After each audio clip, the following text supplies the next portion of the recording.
Talk to me. मुझ में समा जाओ।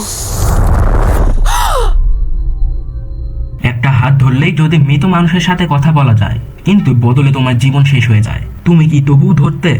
এই প্রশ্নের উত্তর খুঁজতেই তৈরি হয়েছে টক টু মি। এটা শুধু একটা হরর সিনেমা না, এটা এমন এক গল্প যেখানে কৌতূহল ধীরে ধীরে নেশায় পরিণত হয়, আর সেই নেশা মানুষকে নিয়ে যায় ধ্বংসের পথে। গল্পের মূল চরিত্র মিয়া, তার মা রহস্যজনকভাবে মারা গেছে। মিয়া এখনো সেই শোক থেকে বের হতে পারেননি। ভেতরে ভেতরে সে একা, ভাঙ্গা আর দুর্বল। ঠিক তখনই তার বন্ধু নিয়ে আসে একটা ভয়ঙ্কর রহস্যময় কাটা হাত। এই হাত ধরলে বলতে হয় টক টু মি।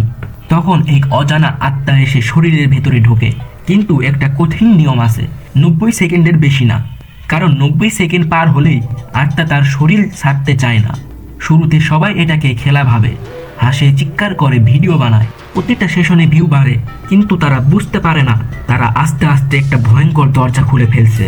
একদিন নিয়ম ভেঙে যায়, একজন বন্ধুর শরীরে আত্মা ঢুকে পড়ে, তার আচরণ ভয়ঙ্কর হয়ে ওঠে। এই মুহূর্ত থেকেই খেলা শেষ, শুরু হলো আসল নরক। মিয়া আবার হাত ধরে, এক আত্মা এসে বলে, আমি তোমার মা। মিয়া বিশ্বাস করে ফেলে, কারণ শোক মানুষকে বিচার শক্তি কেড়ে নেয়। সে বারবার হাত ধরে, কারণ সে তার মাকে ছাড়তে পারে না। কিন্তু সত্যটা ভয়ঙ্কর, ওটা তার মা ছিল না, ওটা ছিল এক নিষ্ঠুর আত্মা যে মিয়ার দুর্বলতাকে ব্যবহার করছিল।